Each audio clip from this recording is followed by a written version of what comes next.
Yo! We are Brooke and Sid. And we're talking BS. Belief systems, of course. Thoughts create our realities, and we are passionate about creating better thoughts. Join us as we figure out life from the inside out. Figure out what's holding you back and how to get out of your own way.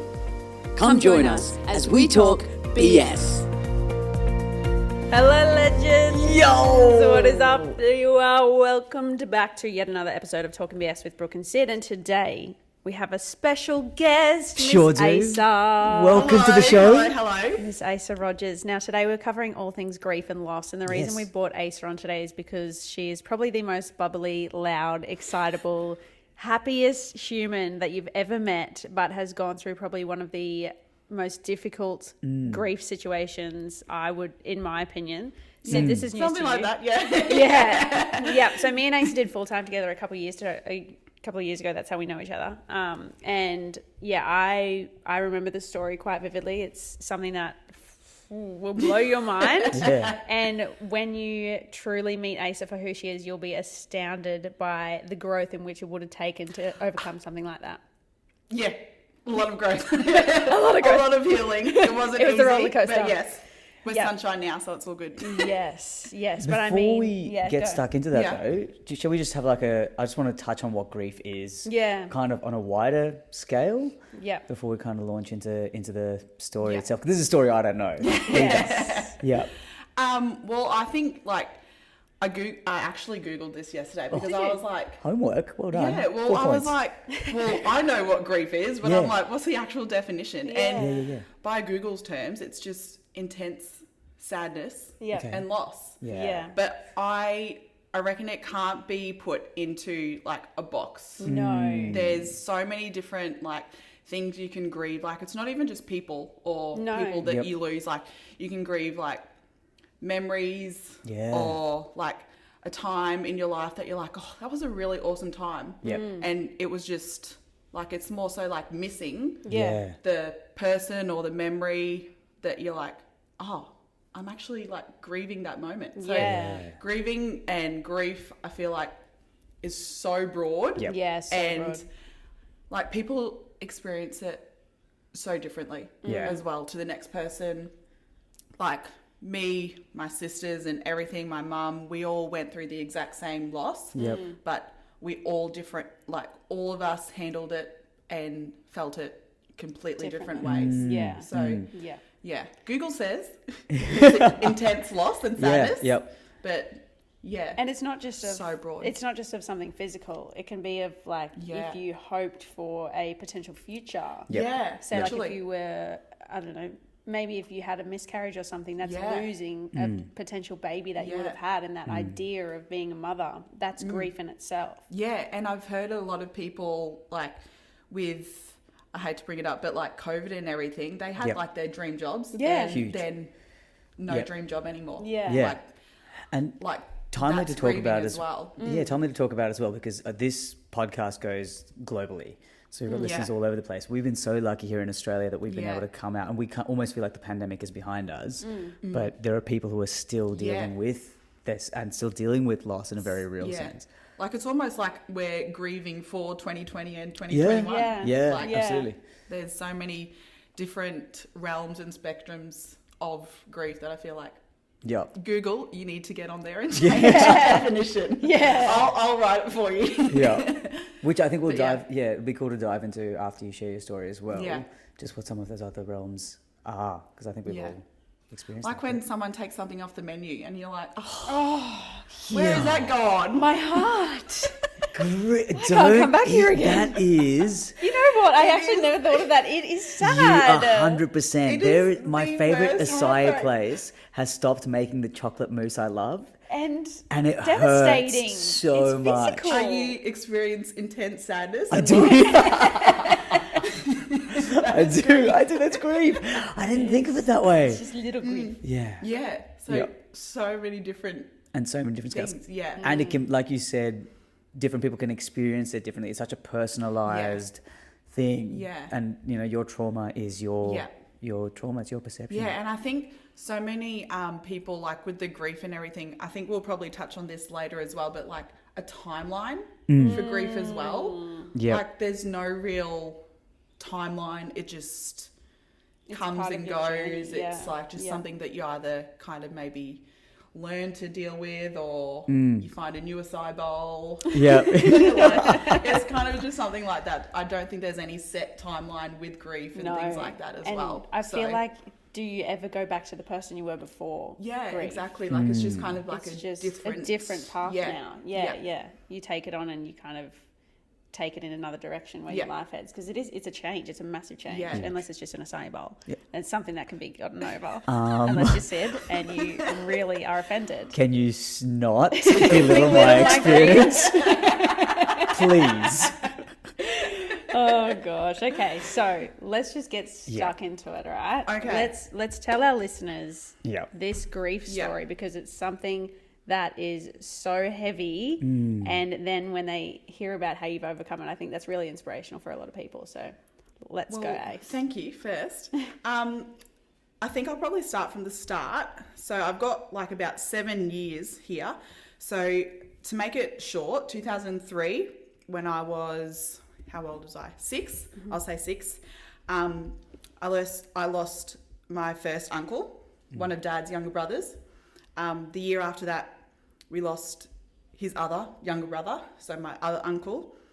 In 2010, when I was 12, we lost our grandma. So by the time Dad's like 40, he had buried his 2 younger brothers and his mum. And so like I put here, like each of those grieving processes were different in itself, because like when I was 6 and 7, you don't really know how to grapple with that. You don't really know what it is. All you just know is like, oh, this person's gone and like I'm missing that person, and it's sad. When I was 12 and like grandma passed away, it was more so sadness seeing everyone else sad, like seeing my dad and like all of my aunties and uncles and things like that, like they were sad. And it was the first time that I'd actually felt a little bit of like, oh my gosh, what is this feeling? Because I can remember at her funeral, like I was fine and everything. And then I went up to say like a poem and I just started crying uncontrollably. And the first time I was like, oh, okay. Ouch. Yeah, this actually hurts. Yeah, right. Yeah. And you're like, oh, I don't think I've ever actually felt that before. So that was in 2010. So yeah, like I was saying, Dad had put to rest his 2 younger brothers and his mum by the time like he's 40. And then a few years later, his health started to deteriorate. And he had a few strokes. He got really sick. He was up in between Townsville Hospital, Mackay Hospital, tests and everything. Like, my mum was the best person. Like, Friday afternoon after school, she'd finish teaching, drive up to Townsville, spend the whole weekend and everything, and we'd obviously go with her when we could and everything. But Mum was like literal actual saint. Yeah, he had so many tests. They couldn't find anything that was wrong with him. But he started to get a little bit better with like physio and things like that. So they brought him back home to Mackay. This was about maybe 3 years of him being sick. Brought him back home. 2015 was when I moved down to the Gold Coast to do full time. And he was moved back into home, but he couldn't live by himself at all. So they moved him into a nursing home, which is really hard, like, for us to put our minds around, like, putting a 45-year-old man into a nursing home with, like, 90-year-olds and things like that. And we could see how unhappy that was making him, and, like, just so many things that you had to wrap your mind around, apart from the fact that he was getting sick. It was just so many different emotions. Plus, you're in full time. Yes, plus I was dancing And away from full time, away from family. and away. Yeah. That was a very big thing that, obviously that brought up a lot of emotions within the family, like me being away and things like that. And so many things. And then like 2017 came when we were kind of like nearing towards the end. And it was his 50th birthday this week. And I had a flight booked for the Saturday, and we were all about to like party. All of his friends were coming from all over Australia to celebrate his 50th birthday. And at this point, like, he couldn't see who was in front of him. It was kind of just like shadows and things like that. And like he wasn't really eating or anything like that. So we knew it was like close to the end, but we were like, no, we are celebrating your life and everything. We are going to have this 50th birthday party. So I had my flight booked for the Saturday, and I had my KISS costume ready to go. And Mum calls me on the Monday and she's like, oh, Aisa, like, you might have to change your flight to Wednesday. And I was like, okay, but she sounded like a little bit worried, but it was kind of like, maybe we'll just spend more time with Dad because we don't know the next time. That it wasn't an urgent kind of call. So that was on the Monday morning. And then I was out at Vapiano's at Surfers Paradise, love some pasta, when Mum was like, oh, I've actually booked you a flight for tonight. And I was like, okay, yep. Okay, cool, we're doing this. And you could just hear in her voice, like it started to turn urgent and things like that. And I was like, yep, okay. So got all my classes covered, blah, blah, blah. My best friend dropped me to the airport, at the Brisbane airport. I think my flight was for about 7. It got delayed. And then it got delayed again. And then it got delayed again. And I was like, bro, like, I need to get to Mackay. And I got on the flight and everything, like, smoothest flight I've ever been on. And then, like, there was this point, like, it literally just came out of nowhere, the roughest turbulence in the plane. Wow. Like, it started, like, shaking, and I was like, whoa. And then I thought to myself, I was like, oh my gosh, I think he's just passed. Like, I was like, that was just the most surreal feeling because it was so calm. And then, like, just out of nowhere. And I just got, like, shivers and, like, goosebumps all over me. And I was like, okay, something's just happened. Like, I'm not sure what it was, but, like, something has just happened. Got off the flight. Mum came to pick me up. And she was like, oh, like, he's gone. I'm sorry. Like, and I, like, started sobbing and everything like that. Like, I'm fairly sure I may have screamed in the airport. But you don't really know what to do in those times. You don't. And it's kind of like one of those, you like watch people in movies and you're like, would you actually react like that? And I actually did react like that. Like, and like, we were obviously like crying together, like we were a mess and everything. I got in the car, I said to Mum, I was like, oh, do you mind me asking like what time it was? And it was 9:10, which was the exact same time as that turbulence. Yeah. How nuts is that? And I was like, wow. Because like and I was like, that was probably, apart from all of the grieving, the fact that like I wasn't there, like with everyone, like, because everyone else was there, but I wasn't. So I was like annoyed, frustrated, like things like that. But then I was like, well, that was my thing. Like I don't, like, that was obviously not just a coincidence. For me, that was like, okay, that was my thing, and you can't really. So I just held on to that. And then, crazy. Wow. Yeah. That's huge. And when we were all these, I just turned 20 when this happened. My middle sister was 17 and my younger sister was 12. So we were all very different stages of life, pardon me, and like emotions and things like that. And even when Dad was sick, like my younger sister was only 7. Right. So like she was in denial. Yep. So we were all in different stages. She was in denial. Zoe was probably the angry one. Yep. I think I felt like robbed.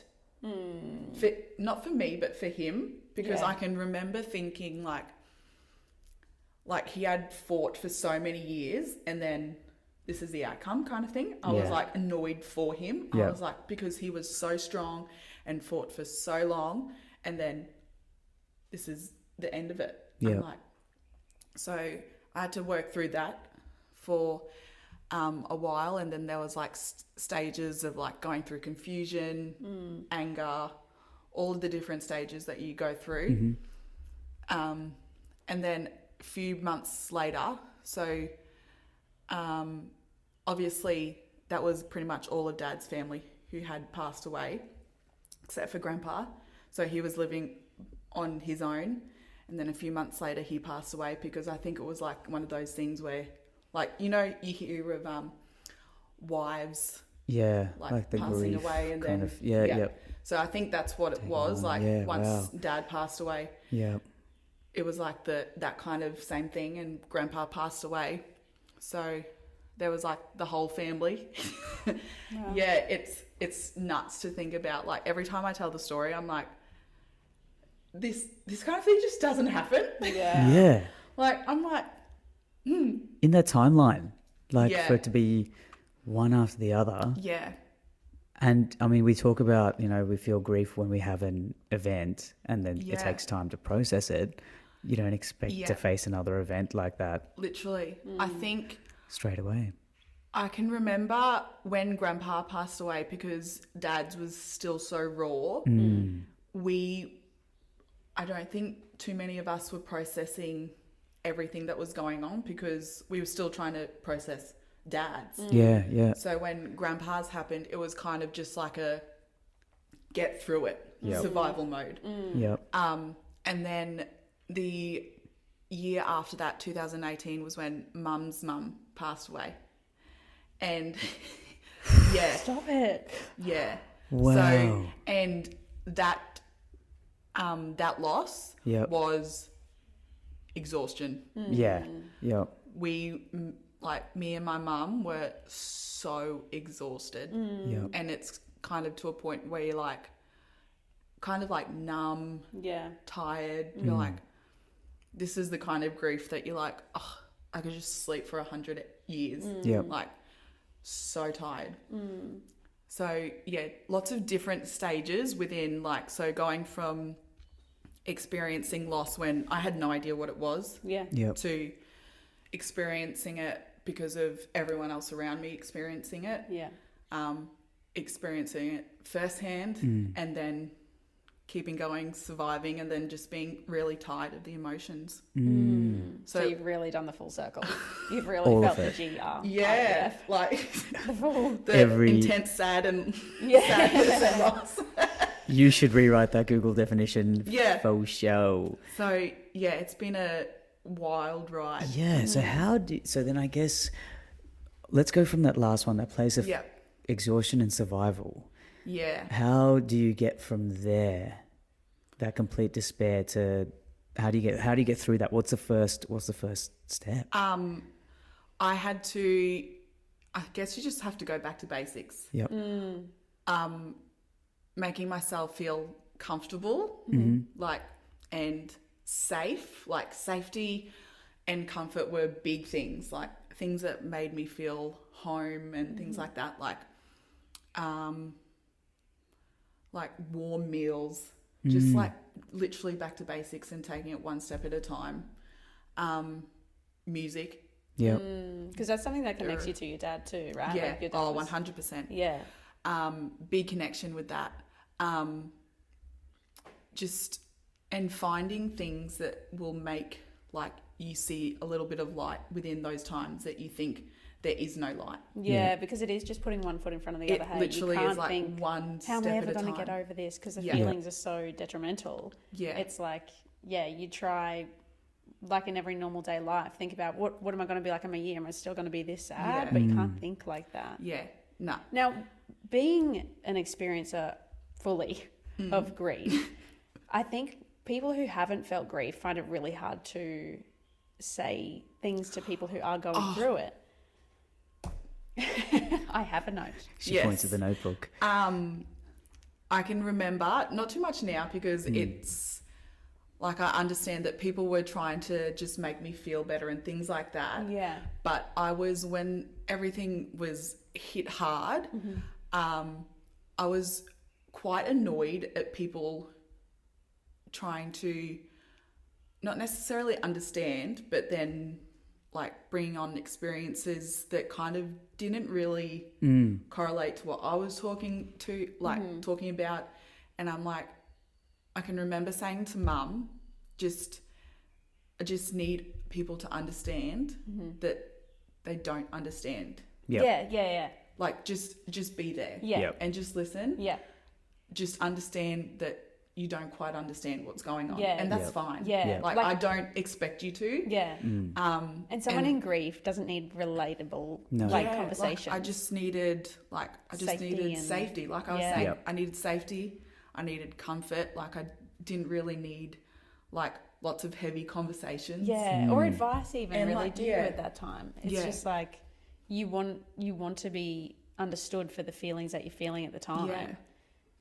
Yeah. It was just kind of like, just understand that like I just need to take a step back right now. Yep. Just like I need time to breathe.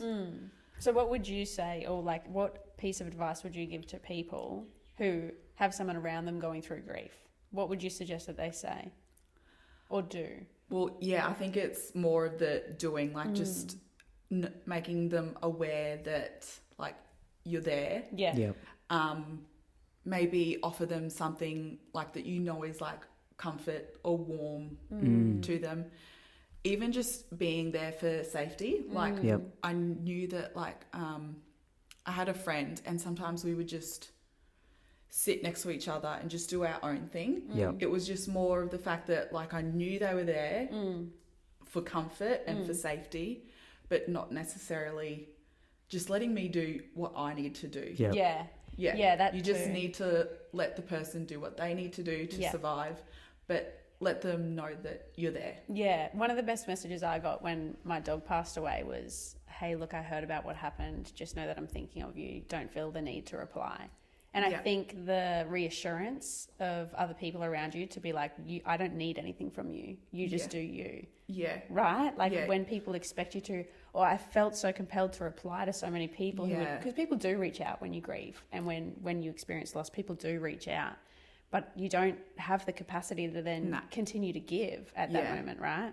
Yeah, energy is very, very low. But then you go through like the acceptance, which is probably the pivotal moment where like I started to see sunshine and things like that again. But when I say acceptance, I don't mean like amazing, I'm over the grief. Like I've accepted the fact. Let's move on. It's never kind of that. I think it's just kind of seeing that this is what's happened. You can still talk about it. And talking about it is like one of my favorite things as well. I'll find myself like really sad, really in the dumps, and then I'll have a conversation telling my friends about like the person that Dad used to be, and I'll be in stitches within like 2 minutes, and I'm like, wow, like I was just having a conversation about grief and sadness and loss, and now I'm like absolutely in stitches, like tears rolling down my face from laughter. And I'm like, there is light in these situations. You just have to find them. And you have to find like different ways to connect. So like a big thing, like we were saying, music was a big thing for me. Cooking as well. And like my little happiness things were like obviously like exercising, dancing, music, all of those things. So you have to find, after you come out of that survival mode of safety, just making it through and you have the capacity to do a little bit more, then find those little like things that can make you smile. Yeah, because I feel but like don't push yourself into those things No. before you're not ready. 100%. Yeah. Yeah. But I feel like grief, just because someone or something or a memory is gone, doesn't mean your relationship with it is. Yeah. That's like the timeline thing. Yeah. There's no timeline on it. Yeah. Like we're doing, I like to relate it to back squats because I'm a tank. Here we go. Yep. Okay, Yep. Right? I'm a tank, but I'm squishy on the inside. Like you could do like just the barbell. Yep. Like the 20 kilo barbell back squat, and doing it over time, it gets easier. So you can put more weight on, like you can handle more weight. Yeah. And then, but one day you might wake up and 20 kilos is just, feels more heavier than it does. And it's just like a random day. And I feel like that's almost kind of what grief is as well. So like you can handle it and go through different like things and like put more weight on, handle more weight. But some days you get up and you're like, oh, I feel it today. Like I feel really heavy. Yeah. And you just have to go back to those basics where And like that's one fine. foot in front of the To other. feel that way. Yeah. I need my comfort food. Yep. I need my comfort music. Yep. Like, and I just need to have my one day of surviving. Yeah. And then I'll be fine tomorrow. Yeah. Have you heard the ball in the box analogy for grief? Which is I haven't. you haven't? No. So imagine like a container or a box, and there's a button on the wall, and that button is grief. So every time that button gets pushed, you feel intense grief. When the thing happens, imagine that entire room is filled with this giant balloon, like this ball is the size of the whole room. So as that's bouncing around, it continually hits that button. And then as time passes, that ball shrinks through your coping mechanisms or through whatever it is that when you reach that stage of acceptance. But the ball never goes away. So it just becomes smaller and smaller, which just kind of means as it's bouncing around the room, it hits the button less. Yeah.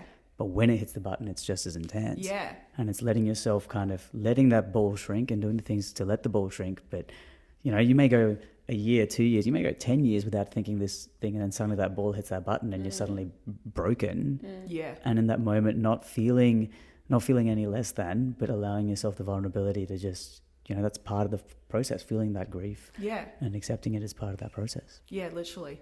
Some days it just comes out of nowhere and you're like, okay, Yep. we're doing this today. Here we are. Feeling heavy. Yeah. I'm just going to go make a curry. Yeah. Yeah. The things that make you happy. Yep. I listened to a podcast with Brene Brown. Yep. I just recently found her. She's epic. They talk about the 5 stages of grief. Yep. And then adding a 6th one, which is like finding meaning and kind of like seeing the light kind of thing, which is really important, I think, because you're like, I'm not going to go through all of this sadness and all of this loss to just keep feeling sadness and loss. Like there needs to be something in this that like I'm happy about, or like I see the light, or I'm okay with. So I think when you find those things, it's like, that's really nice. Like when I'm absolutely in stitches from talking about Dad, I'm like, that's light. Yeah. Beautiful. I'm like, And hang on to that. you When you have can. to hold on to Yeah. those things. Yep. And little like, I'll say things and my mum will be like, oh, you sound so much like your dad kind of thing. Like, Yep. and it's just like those like little like warm hugs Yeah. that you're like, oh, that's a nice little light. And those that I'm memories, feeling. Yeah. Yep. And I think the older I'm getting, the more I'm realizing how much I am like him as Yeah. well, which Wow. is funny. I'm like, it's good. Yeah. But yeah, different things like that. You have to hold on to different parts of light and Yep. like, and I think sometimes people think that you don't want to talk about things. No, I know, yeah. People they're scared to make you upset, but trust me, I've felt it. Yeah. Like, if anything, it's helping me almost awkward. Yeah. And I'm like, it's okay. Yeah. Like, we can talk about this. Yeah. Because like I said, in 2 minutes, we'll be in stitches. Yeah.